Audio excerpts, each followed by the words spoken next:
তোমরা রেখো গো স্মরণ, একদিন হবে যে মরণ।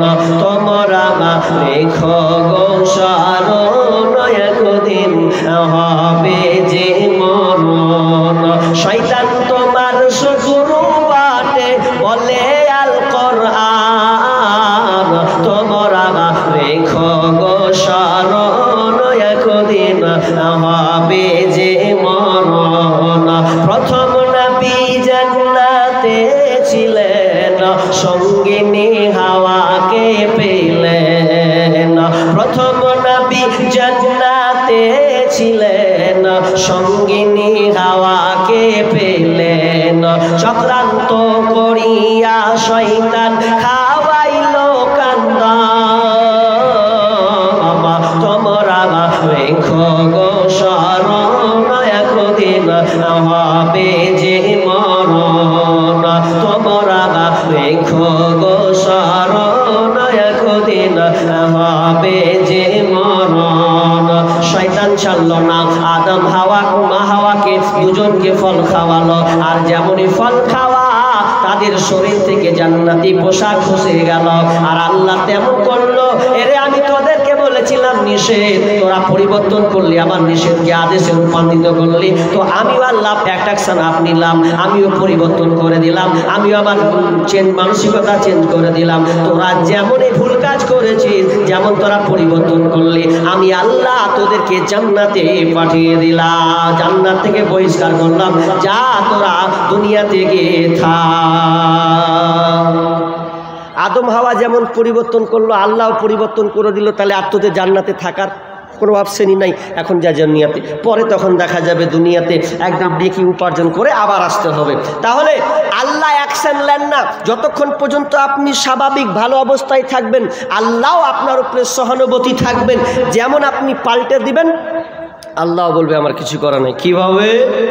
সূরা কালাম 17 নম্বর আয়াতটা খুলে দেখেন, একটা ঘটনা আছে, তাফসীরটা খুলে নেন। ইন্না বালাউনাহুম কামা বালাউনা আসহাবাল জান্নাহ ইয আকসামু লা ইয়াসরিমুনাহা মুসবিহিন ওয়া লা ইস্তাসনুন ফাতাফা আলাইহা তাইফুম মির রাব্বিকা ওয়া হুম নাইমুন। কি আছে ওখানে? একটা ঘটনা আছে। ঘটনাটা কি একটু খুলে বলি, তারপরে তর্জমাটা করি। কি ঘটনা আছে গো? এই বানী ইসরাইলদেরই ঘটনা। ওটা কি আছে? 4 ভাই, বাপের কর্ম কেমন কত ভালো ছিল দেখেন। বাগানের মালিক, ফল ফ্রুট হতো, আম হতো, জাম হতো, আপনার কলা হতো, পেয়ারা হতো, ওগুলোকে ভাগ করতো, সকালে পারতো, গরিবদেরকে দুটো একটা করে দিয়ে দিত, বাকি যা থাকতো। এটা বাপের কত বৈশিষ্ট্য ভালো ছিল, গুণ। কিন্তু ছেলেরা মেনে নিতে পারেনি। বাপ এটা কাজ করছে, সবই যদি মিসকিনকে দিয়ে দিবে তা আমরা কি পাবো? তখন টার্গেট করলে যে কি করা যায়, বাপের সামনে তো বলা যাবে না। বাপ যখন দুনিয়া ছেড়ে চলে গেল, এবার 4 ভাই মজবুত একদম শুরু হয়ে গেল। যাক, বাপ চলে গেছে, এবার আমরা ফল ফ্রুট যা পারবো সব 4 ভাই ভাগ হবে, গরিবদের দেওয়া যাবে না। ছোট ভাই বলছে খুব বাড়াবাড়ি করিস না, আল্লাহর অ্যাকশন নেবে। ছোট আছি, ছোট থাক, দিয়ে দিছি, বেশিরভাগ চলে যাচ্ছে। যত মাল আছে আমরাই তো পাবো রে খাপা, 4 জন মিলে আমরা ভাগ করে নিব, কি গরিবকে দিতে যাব? আব্বা যেটা করেছে একেবারে ভুল করেছে, এটা কত চলছে। আর কি বলছে এক কাজ কর, মিসকিনরা আসছে সকালে, তো তার আগেই, সকালের আগেই সব ফল ফ্রুট করে নিব রে, বাড়ি নিয়ে চলে আসবো, ঝামেলা শেষ। আল্লাহ সুবহানাহু ওয়া তাআলা আসমান থেকে দেখছেন, তুই যেমন তোর বাপের নিয়মটা পরিবর্তন করবি, আমি আল্লাহ দেখ কি করছি, তোদের অবস্থা আমি পরিবর্তন করব। আমার আল্লাহ বলছেন, ফাতাফা আলাইহা তাইফুম মির রাব্বিকা ওয়া হুম নাইমুন। রবের পক্ষ থেকে, রবের আদেশ থেকে একটা অগ্নিশিখা আগুন এসে লাগলো, প্রদক্ষিণে একটি আগুন হাওয়া বয়ে এসে ওই বাগানটাকে আপনার পুড়ে ছারখার করে দেওয়া হলো। ওয়া হুম নাইমুন, ওই সময় তারা ছিলেন ঘুমন্ত অবস্থায়, তারা কেউ জেগে ছিল না। আর তার আগে আল্লাহ যেমন ওরা সিদ্ধান্ত নিয়েছে, বাপের সিদ্ধান্ত পরিবর্তন করতে চলেছে, তো আমার আল্লাহ ওটা পরিবর্তন করে দিলেন। না, তোদের আর সুযোগ দেওয়া হবে না। আল্লাহ সেটাকে পুড়িয়ে ছারখার করে দিলেন। ফাসবাহাত কাসসারিম, সেটা পুরো কালো বর্ণের নাই হয়ে গেছে, পুরো ছারখার হয়ে গেছে। এবার ওরা যখন সকালের আগে উঠতে যাবে, একজনকে বলা বলি করছে, চ ভাইয়েরা এখন সব সকাল হয়ে যাবে রে, তার আগে আমরা ফল ফ্রুটকে পেরে নিয়ে চলে আসবো। এখন যারা তখন বাড়ি থেকে আপনার ডালি, আপনার বস্তা, এগুলো নিয়ে বের হতে যাচ্ছে, হাঁটতে হাঁটতে হাঁটতে হাঁটতে রাস্তার খুঁজে পাই না, আরে কোথায় ভুল জায়গা নাকি চলে এলাম। ছোট ভাই বলছে, দেখ না না না, কোনো ভুল জায়গায় আসা হয়নি রে, আল্লাহ নারাজ হয়ে গেছে, আল্লাহ বাপের সিদ্ধান্ত তোমরা পরিবর্তন করেছো। ওই জন্য দেখো, এটা হচ্ছে আমাদের জমি, এটা হচ্ছে আমাদের জমি, এটা হলো আমাদের জমি। তারা বলছে না, অন্য জায়গায় এসেছে। পরে তারা ভেবে চিনতে ঘুরে ফিরে দেখছে না, এটাই আমাদের জমি। জমির অবস্থান আল্লাহ বলছেন পুড়ে ছারখার, কারো বন্যে নাই করে দিয়েছি, আমি পাল্টে উল্টে দিয়েছি, আগুন দিয়ে পুড়িয়ে ছারখার করে দিয়েছি। কেন কেন কেন? ওরা বাপের সিদ্ধান্তকে যেমন চেঞ্জ করেছে, আমি আল্লাহ চেঞ্জ করে দিয়েছি। আমার আল্লাহ ওটাই বলছেন, ইন্নাল্লাহ লা ইউগাইয়িরু মা বিকওমিন হাত্তা ইউগাইয়িরু মা বিআনফুসিহিম। আমার আল্লাহ বলছেন, আমি অতক্ষণ পর্যন্ত জাতির অবস্থা পরিবর্তন করি না যতক্ষণ না তারা নিজের অবস্থানকে পরিবর্তন করি। একটা বললাম, হাদিস পেছনে লম্বা পড়ে আছে, দুইটা হাদিস, বড় বড় হাদিস আছে, এটা ঘন্টা ঘন্টা সময় লাগবে। এবার কথা হলো যে আমাদের উপরে এত আযাব, বিপর্যয়, এত হানাহানি, রোগ বালা মুসিবত, এগুলো আসার কারণ হচ্ছে আমাদের কারণে। এটা কিভাবে একটু বুঝাবো, তাহলে আপনারা বুঝতে পারবেন যে কেন আল্লাহ এই আযাবগুলো দিচ্ছেন। কাউকে দোষী করিয়েন না বাবজি, তৃণমূলকে টার্গেট করিয়েন না, তৃণমূল সারারা এসে আমরাকে এরকম করছে রে, হ্যাঁ তৃণমূল নয়, এটা করছে কে? এটা বিজেপিরা, যারা এরা চক্রান্ত করছে, চক্রান্ত এরা করছে, চক্রান্ত করে না। কি চক্রান্ত? আল্লাহ বলছেন, তোরাই লাত খাবি, তোরাই, তোদের কারণে। আজকে আদিনা মসজিদ গেল, বাবরি মসজিদ হাওয়া। যদিও বাবরি মসজিদ গবেষণা করেছেন, আনজাতে কথা বলবেন না, বাবরি মসজিদ কিন্তু ভাঙা হয়নি, সাইডে কিন্তু মন্দির তৈরি হয়েছে। বাবরি মসজিদ বাবরি জায়গাতে আছে। তাহলে এত লাফালাফি, মারামারি, কুদাকুদি হলো কেন? এটা ইস্যু, রাজনৈতিক ইস্যু। এতে মুসলিমদেরকে এতে কচু কাটা করার জন্য তারা একটা প্ল্যান করেছে। যেমন আপনার পাশে মালদার আদিনা মসজিদকে নিয়ে একটা পাইতারা শুরু করেছিল, কিন্তু ঠান্ডা হয়ে গেছে, কিন্তু হবে। এগুলো আমাদের কারণে, এগুলো কারো দোষ আপনি দিয়েন না।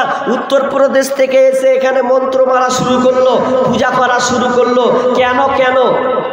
বেশি রাজনৈতিক দলকে দোষ দিন না। আপনারা বলেন তো, আপনারা এখানে যতটি মুসলিম আছেন, আপনারা বলেন কে সিপিএম আর কংগ্রেস আর তৃণমূলে আছেন, দেখেন ভাগ হয়ে যাবে। এমনও আছে দু ভাই, একটা তৃণমূল একটা কংগ্রেস করছে। আমি দল করতে নিষেধ করবো না, ওই ফতোয়া আমি দিতে যাব না। তবে আমি যেটা বুঝতে চাচ্ছি, আপনি বাড়ির পরিবার দু ভাই, একজন সিপিএম চলে গেল, একজন কংগ্রেস চলে গেল, মাথা ফাটাফাটি হলো কেন? বিপদটা কে ডেকে নিয়ে আসছে? ওই জন্য আমার আল্লাহ বলছেন, জাহারাল ফাসাদু ফিল বাররি ওয়াল বাহরি বিমা কাসাবাত আইদিন নাস লিয়ুযীকাহুম বা'দাল্লাযী আমিলু লাআল্লাহুম ইয়ারজিউন।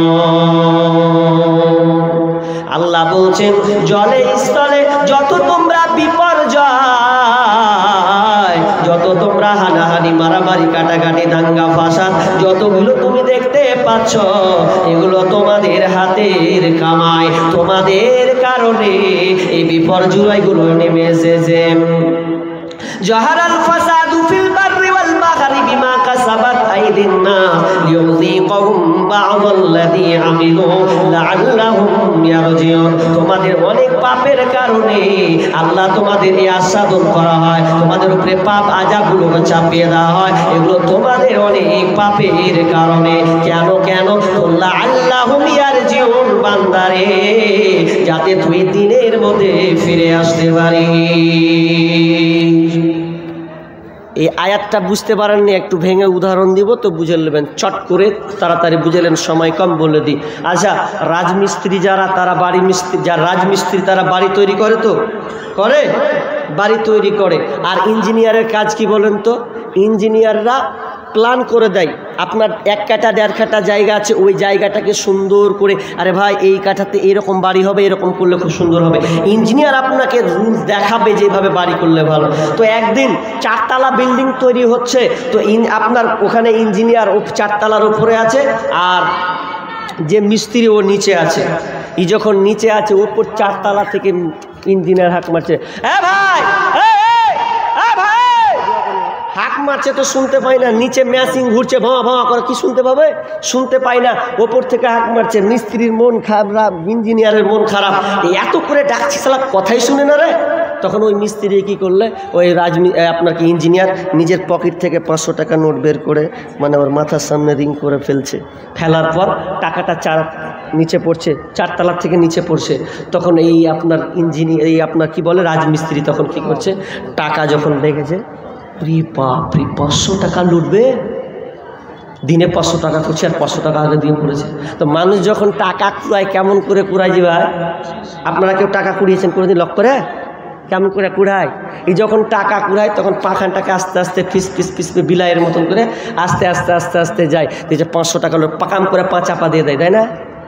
দিয়ে আবার দেখেলেই ডান দিকে বাম দিকে শালা কেউ দেখছে নাকি, তখন পকেটে ভরে নিলে, যেটা দেখতে না পাই 500 টাকা, তো ওরকমই পকেটে ভরে নিলে। ইঞ্জিনিয়ার কিন্তু ওপর থেকে সব দেখতে পাচ্ছি, শালা কেমন করে তুলছি তোটাও দেখতে পাচ্ছি।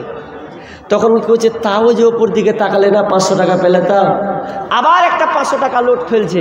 আবার যখন 500 টাকা লোট ফেলছে, তো এরপরে ও কী করছে, 500 টাকা লোট ফেলছে, তো এও তাকায় না, যেমন করে তুলেছিল ওরকম করে তুলছে। মন খারাপ, হাত মারছি তাও শুনি না, টাকা ফেলছি তাও তুই শুনিস না রে। তখন এই বুদ্ধিগুলো, তাকাবি না, তুই তাকাবি না, তুই তাকাবি, তোর বাপ 14 গোষ্ঠী তাকাবি। কীভাবে তাকাবে?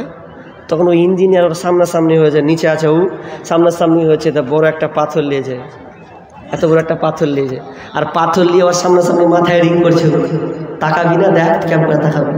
এই পাথর নিয়ে তখন একবারে পাটাম করে নিয়ে মাথায় রিং করে যেমন ফেলেছে, যেমনই ফেলার মাথায় লাগলে কি সুবহানাল্লাহ করবে, যেমন লেগেছে তুমি তখন ইঞ্জিনিয়ার করছে, শালা এখন তাকালি কেনা, এখন তো হাঁক মেরে মরে গেল রে, টাকা লুকালি পকেটে ভরলি কিন্তু তাকালি না। আর যখন মাথায় একবার ভাটাম করে একটা পড়েছে, বিষের ব্যথা উঠেছে, তখন ওপর দিকে তাকালি, কিসের দিকে তাকালি, হাসলেন। কিন্তু না, আমার আল্লাহ বলছেন, আমি আযাবগুলো ছোট ছোট ছোট ছোট আযাব তোমাদের কারণে আমি আযাবগুলো দিয়ে থাকি, এবং লাআল্লাহুম ইয়ারজিউন, কেন কেন, তো বান্দা তুমি যাতে দিনের মধ্যে ফিরে আসো রে।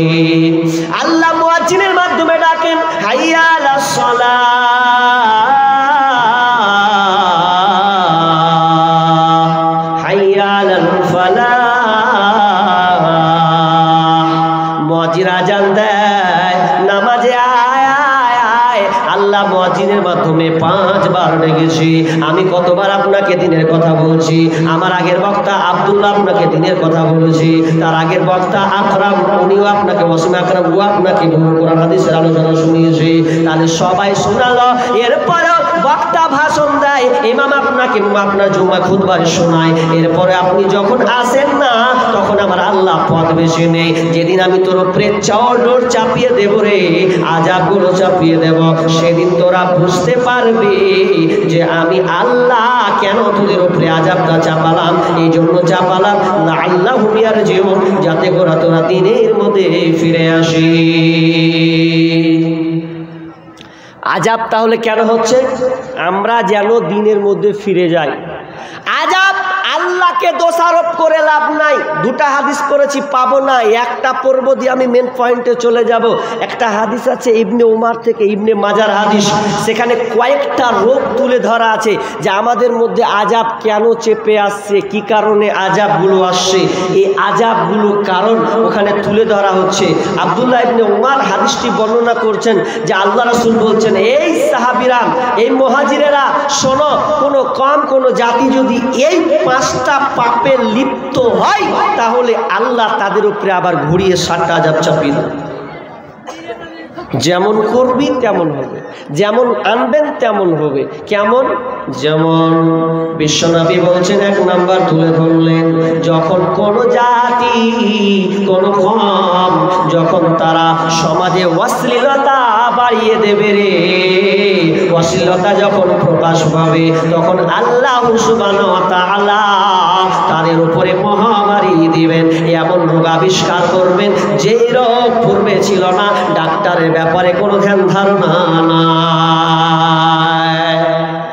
ডাক্তার পর্যন্ত বলতে পারবে না, এমন রোগ দিয়ে দেবো যেদিন অশ্লীলতা বুঝতে পারেননি, অশ্লীলতা বুঝতে পারেননি বলবো, রাগ করবেন না তো? অশ্লীলতা আপনার বেটির হাত ধরে আপনার জামাই ঘুরছে এখন, এটা অশ্লীলতা।